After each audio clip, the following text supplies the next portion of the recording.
সংস্কৃতি উপদেষ্টা মুস্তফা সরোয়ার ফারুকী বলেছেন, শেখ মুজিবুর রহমান, তাজউদ্দিন আহমেদ সহ মুক্তিযুদ্ধের নেতাদের মুক্তিযোদ্ধার সার্টিফিকেট বাতিলের যে সংবাদ প্রচার হচ্ছে তা ভুয়া। নিজের ফেসবুকে এক পোস্টে এই তথ্য জানান ফারুকী। পোস্টে ফারুকী লিখেছেন, প্রিয় ভাই ও বোনেরা, শেখ মুজিবুর রহমান, তাজউদ্দিন আহমেদ সহ মুক্তিযুদ্ধের নেতাদের মুক্তিযোদ্ধার সার্টিফিকেট বাতিল একটা ফেক নিউজ। নতুন অধ্যাদেশে মুজিবনগর সরকারের সব সদস্যকে মুক্তিযোদ্ধার স্পষ্ট স্বীকৃতি দেওয়া আছে বলেও পোস্টে উল্লেখ করেছেন সংস্কৃতি উপদেষ্টা।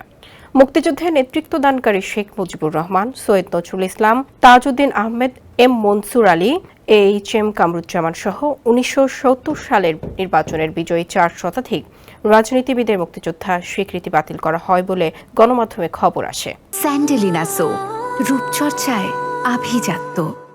প্রতিবেদনে বলা হয়, রাষ্ট্রপতির আদেশক্রমে আইন মন্ত্রণালয় লেজিসলেটিভ ও সংসদ বিভাগ থেকে প্রকাশ করে সংক্রান্ত অধ্যাদেশে এসব নেতার পরিচয় মুক্তিযোদ্ধার সহযোগী হিসেবে নির্ধারণ করা হয়েছে। এদিকে সচিবালয়ে মুক্তিযুদ্ধ বিষয়ক মন্ত্রণালয়ের উপদেষ্টা ফারুকী আজম বলেছেন, বঙ্গবন্ধু শেখ মুজিবুর রহমান সহ জাতীয় 4 নেতা সৈয়দ নজরুল ইসলাম, তাজউদ্দিন আহমদ, মোহাম্মদ মনসুর আলী ও এইচ.এম. কামরুজ্জামান মুক্তিযোদ্ধা।